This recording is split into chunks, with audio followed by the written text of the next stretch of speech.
Death Stranding 2. Immediate thoughts. Okay, so let's set the context. What did you think of 1? Okay, 1. I think 1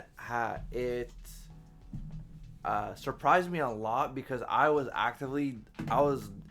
ragging on my friend for playing it, and they're like, he spent 100 hours. I was like, dude, you're playing 100 hours on FedEx Simulator, blah blah blah blah blah. And then it was on Game Pass, and I just for shits and giggles just downloaded it, and I was like, okay. Like even when the game was annoying at the beginning, I was like, let me just see what's going on, because everybody says, because even Video Game Donkey came back and was like, oh, actually not regret. He's like, I was wrong about my first video about Death Stranding, and then So then I was like, okay, let me give it a shot. Something has to be here if this is like a movement or an experience. I think the fact that it won me over says a lot, and I think there's like an element of respect where I'm like, dang, I really like this, and it had to if I was at like -5 of interest, the game went did +5, brought me to 0, and then did +9 and then brought me up. You know what I'm saying? I was actively a hater of this game, and then if I were to numerically give this game a score, not like realistically, but this game would be like a 14 out of 10 because it pushed from the negative all the way up. And I think just that experience of in the wow factor, I was like, damn, it's different than something that's served on a plate that's good. Yeah. You're like, what the hell is it? The first time you eat some weird food, you're like, what the hell is this? I don't. If somebody doesn't like okra, but then you give them a banger okra dish, and then you're like, damn, I'm kind of a fan of this now. Anyways. Yeah. I'm hungry maybe, but. Me too, actually. But no, it's, yeah, it was still clunky, but you can see that someone had a vision. There's a vision, and there was literally no other game like this at the time, and you're just like, wow, I played it at a tough point in my life, and I think just seeing just having that feeling of nothing cluttering your peripheral vision, and just walking on the vistas, and you're just listening to some banger music. Yeah, you're like, damn, fuck. This Halo should become a Strand-like game. Yeah, really, actually. Yeah.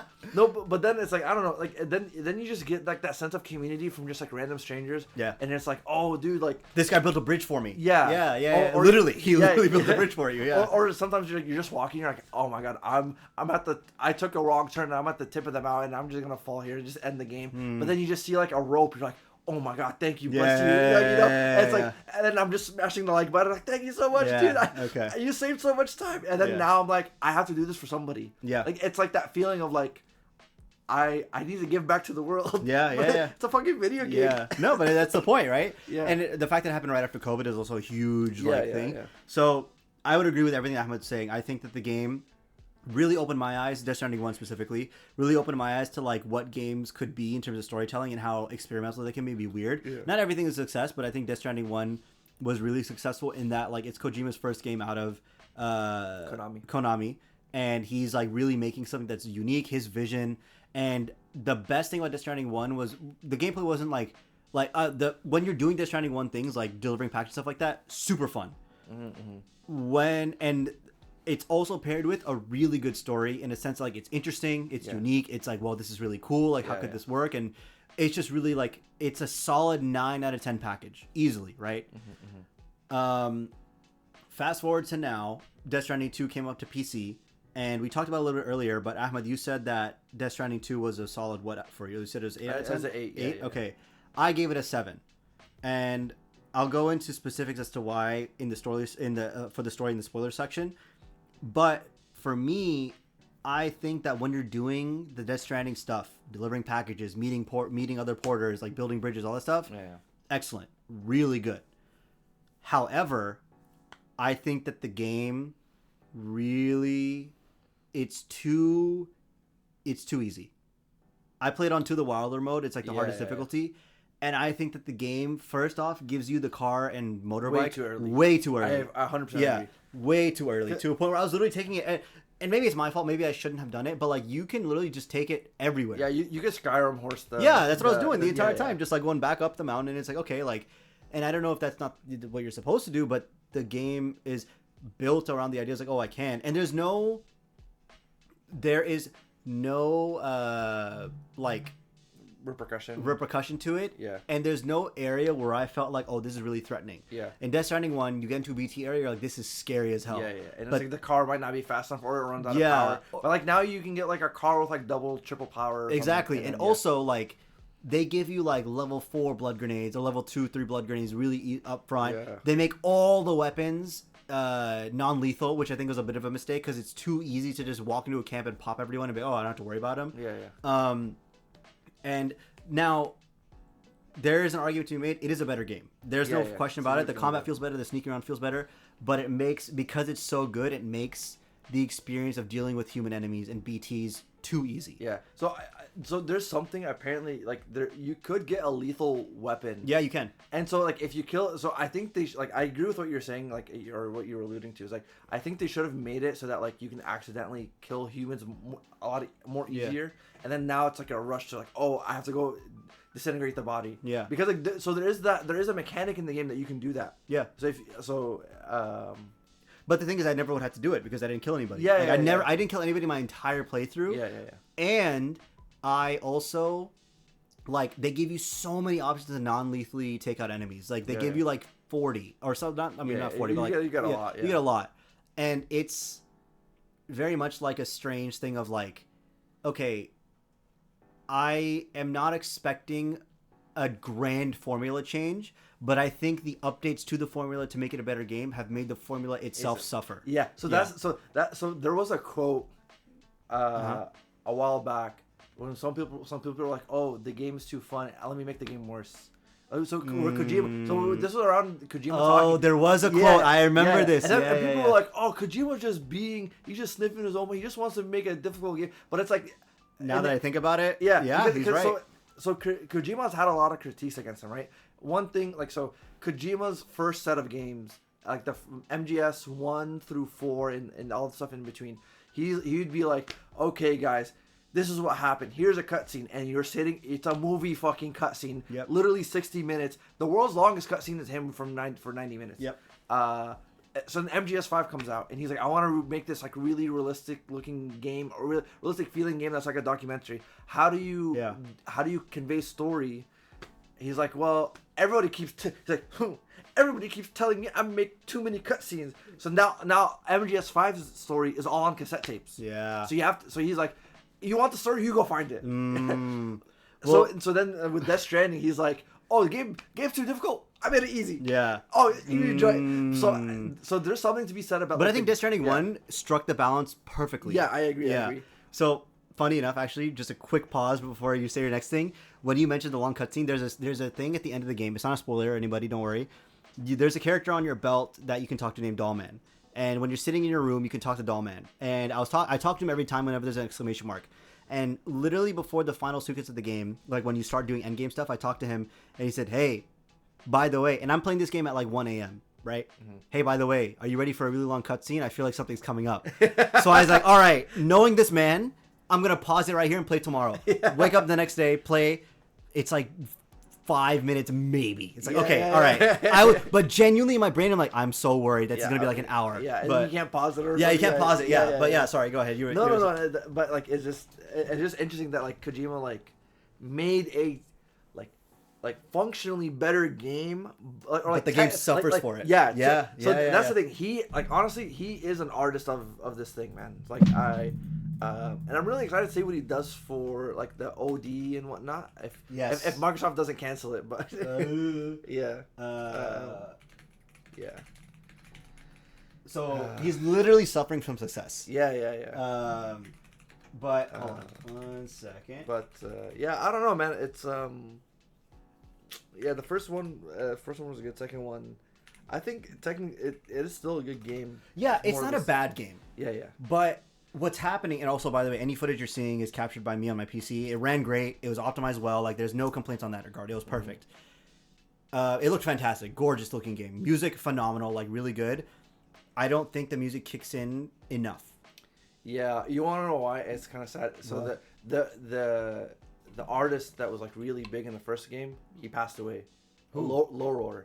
Oh really? Yeah. So Loror like was the vibe of of Death Stranding, of the first game, and then like when he passed away, it's like damn, it's like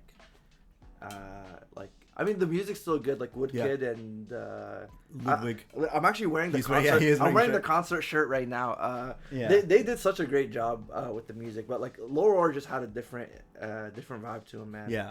Okay. But yeah, I do agree. Like it doesn't have as many sequences where the camera views out. And and the music. I also think the cast of characters you get. Okay, so this is the non-spoiler story part of it.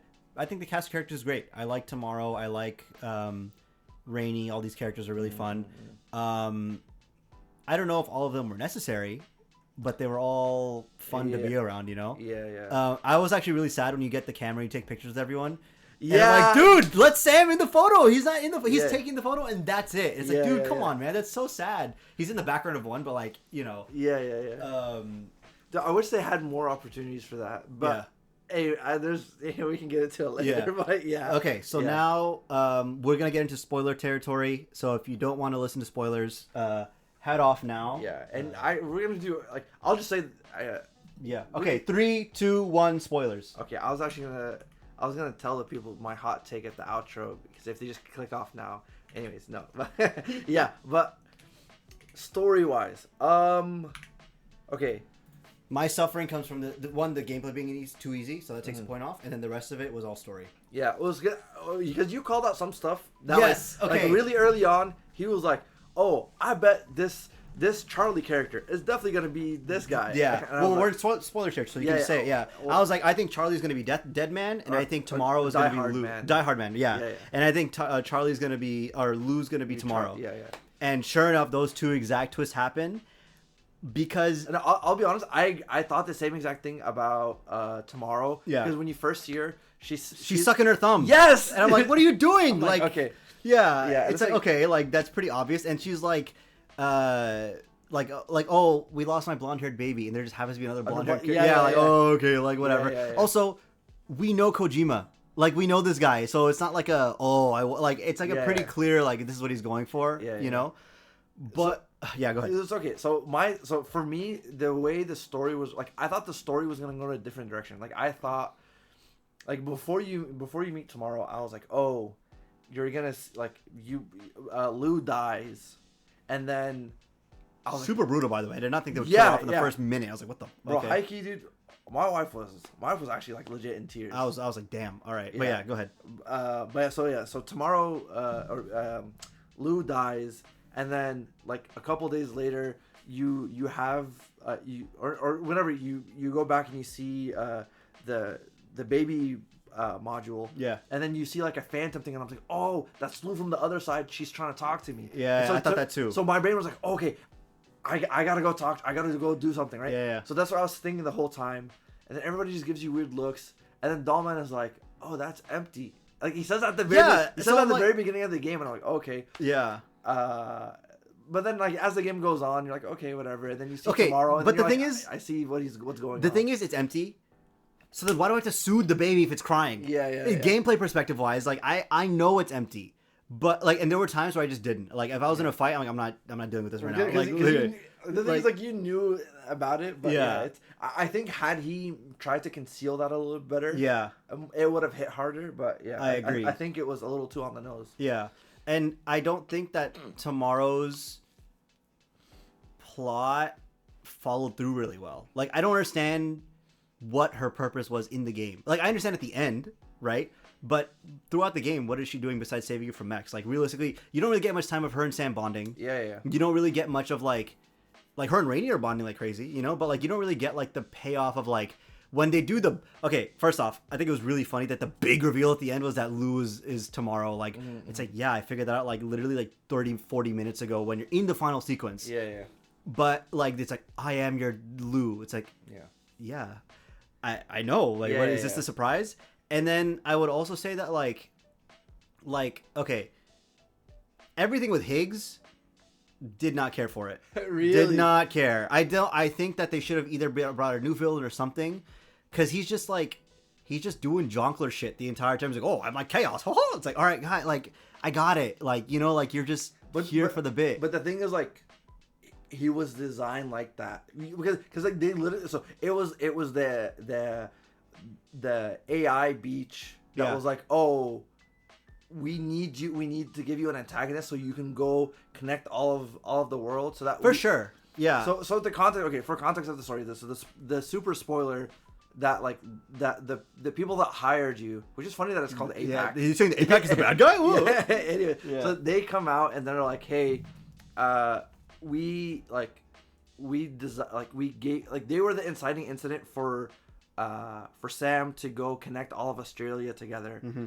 And they come out and say, oh, like, we are actually comprised of like, I don't know, 5,000 dead bodies, and our souls are stuck on this like beach, and we decided to make a mega server and control all of computers so that we can never have a Death Stranding again. Effectively, like, doing an extinction against humans. Yeah. They're like, hey, basically forcing them to stay in their bunkers. Yeah, stay in your bunkers. Undoing the connection that we all just built out. Yeah. And so they're like, you guys stay there, robots will take care of everything, and then you guys die, and then new life will come back later. And so in order to do that, we had to bring back Higgs from the first game, which the reveal of that was kind of interesting, but the final fight was fucking crazy. Oh my god, I loved it. Okay, I loved it, dude. He hates it. It was, bro. You're telling me you fight. No. Okay, You're doing an air guitar battle, but with actual guitars. I know. Okay, here's the thing. This is coming off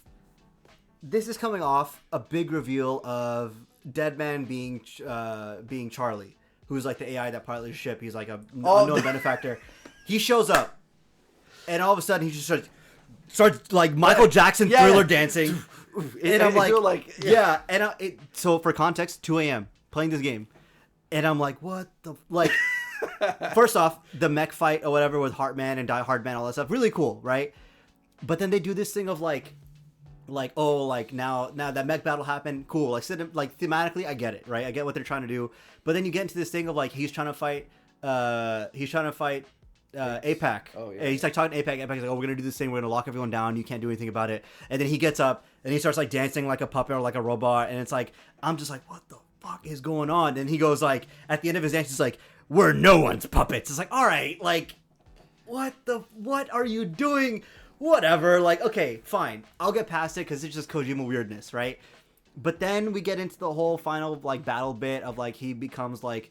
Then the giant mech fight happens, whatever, and then like you have the guitar battle, and I'm just like, from a gameplay perspective, it's cool, but from a story perspective, too much. I'm just too weird. Like every boss battle is the same, bro. Like this is a different boss battle. No, absolutely. Is it fucking weird? Yeah, it is. It is weird, but everything that's different is weird.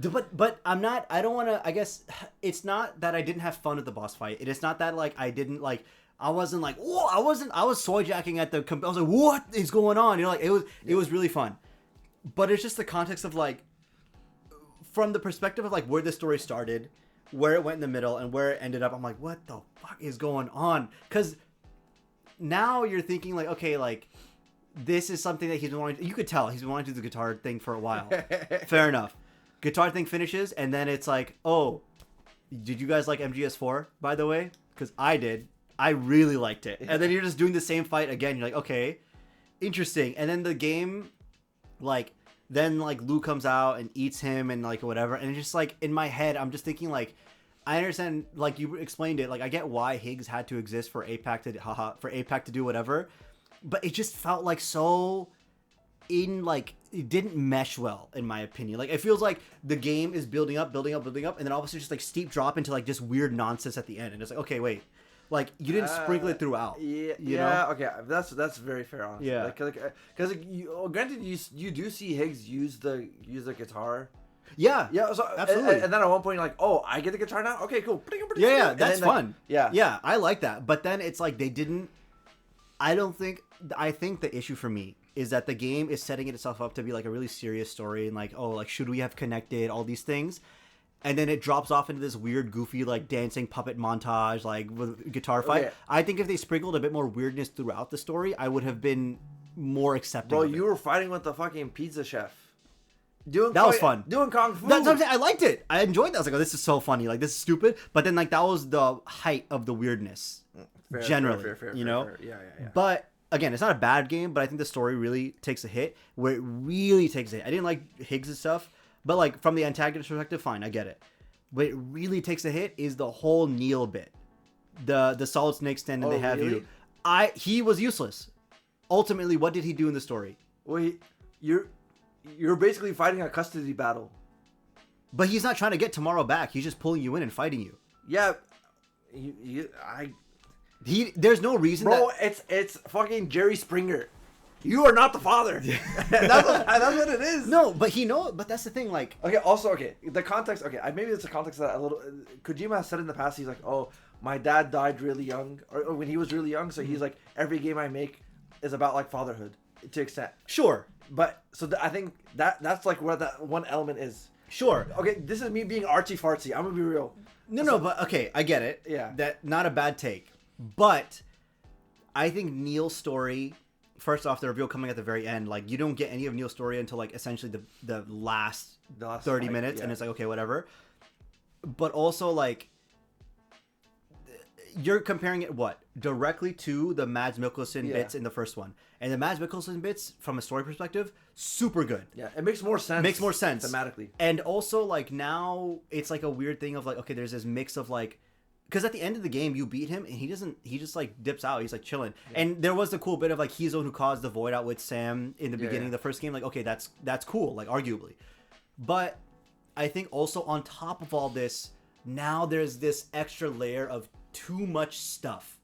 The first game, you think that the bridge baby you have, Lou, is the one that Mads Mikkelsen's character is after because you're getting these flashbacks and you're like, oh, like that's. But you find out, again, spoilers for Death Stranding 1, that's you. You're his kid and you're like a repatriate. That's like a whole deal. He's like, oh shit, like that's really cool. Yeah. Now it's, oh, your child, you're like Sam's child, who's the child of a repatriate, is now the person who Neil is protecting, but Neil's not actually the father. But there's too like I didn't need to know that Lou was Sam's kid. Really, I would have preferred the idea of him adopting Lou as like I like that idea better. Especially at the end of the first game when he's like, oh, I'm gonna. It hit so much harder. Oh, there's a YouTube comment. It's like at the very last mission of the first game. Yeah, is you like going to incinerate Lou. Yeah, and someone was like, oh no cargo, no enemies, still the heavest mission. Yeah. Because like you're on your way to like do this, and then Sam was like, "Oh, I'm not gonna incinerate Lou anymore. I'm actually gonna adopt her." Yeah. And then you're like, "Okay, fine." Yeah. So, he gets over his like asphophobia, whatever, right? The fear of getting touched. Yeah. So it's like I don't know. It's just I think that he tried to do too much. Yeah, I agree. Like that, and that's what I mean. But I say that when I say this game didn't have to exist. I don't think it expands the story, the world of Death Stranding in any meaningful way. Physically, yes, it does. You're in Australia, there's a plate gate, whatever. And yes, Lou is now grown up and cool. Yeah. But genuinely speaking, I don't know if it was necessary to make this game, even though it is ultimately a better game, gameplay-wise. Yeah. But when I look back at Death Stranding 1, I don't remember hating the gameplay. I remember having a good time and really liking the story. Good, solid package, that's it. Yeah. You know? If you want to do another story in the Death Stranding world, I would be cool with that. There's actually an anime that the mosquito one or whatever. Yeah. So that idea is cool. Yeah. But like it just depends. Yeah. So it's like I will say also towards the end there is a lot of hand waving, like the stuff with Fragile, where like at the very end she's like, oh, actually I've been dead this whole time. Bye. It's like, wait, what the fuck? Yeah. Like that was like, what the hell? This doesn't make any sense. Like I could understand the Lou stuff, but this was it was interesting. Yeah. So I don't know. I mean, honestly though, like he had a vision, right? I respect it. I think because like any other game, it's like would have been a by the numbers thing. I think ultimately, this is gonna summarize how I feel about a lot of things, right? Yeah. This is how I feel about AI. This is how I feel about mass media consumption and mass media generation. Is that a lot of stuff isn't made with intention. Kojima made the first one and the second one with a lot of intention, and you can tell this is a Kojima game, right? One of the reasons why I love Pragmata is that there's an intention and there's a design behind this. Had this been any other game, like for Pragmata was made by Guerrilla Games or another studio, it would have been an open world game. You would have had crafting. You would have had this. You would have had that. But but Capcom, like I know we're talking about whatever, but Capcom and Kojima, they looked at their games respectively and they said, how can you push the game forward and add mechanics and some design to give the experience that you want to give. Like for example, Kojima, like the team Kojima Production were like, Kojima, do you really want to make Death Stranding 1? This is stupid. And they're like, what do we do with the likes? Are the likes going to be like currency that you can buy and upgrade things? He's like, no, likes are just... That's what it is. It's just, people just like the stuff that you're doing. And he was just like, he's like, I really want people to think that like you're helping somebody. But then like you're not incentivized... You're doing it just because because you want to, like, you had a hard time, you want to make it easier for somebody. Yeah. Like, and he's like, I just want to do that and have people experience that. Like you don't really get that sense of like, I want to put a feeling in somebody. Yeah. From games. Now it's just like, money go up. Yeah. Metrics say that we need this feature, we need that. Metrics say that you really need to have like a really funny sidekick, but like not every game. Like imagine Last of Us with a witty sidekick. Yeah, that's true. I mean, like, Loki. That, okay, but I mean, okay, Last of Us or God of War. The guy's still witty, but fuck, man. Sony. God damn. Sony's Ghost of Tsushima. Yeah, Ghost of Tsushima with the witty sidekick. Yeah. It's like, all right. Yeah. No, I would agree. I don't. When I say I don't think the game should have existed, I don't mean it in a way like the game sucks. Get rid of it. I mean it more so like I understand what he's going through or going for. I think if he had maybe taken more time in the oven with the game, maybe explored a different area, it would have been better. Mm-hmm. Regardless, it is a better game gameplay-wise. Story-wise, I think it takes a hit. Would I recommend it to someone who plays the first one? I would say so. Like, I think it does some interesting things, but I don't know. I think prepare for weirdness is my thing. I also looked at the cutscene of the coffin. Shit's weird. Bro, Kojima's retweeting a lot of weird stuff, right? Yeah, I don't know. Yeah. But that's the podcast.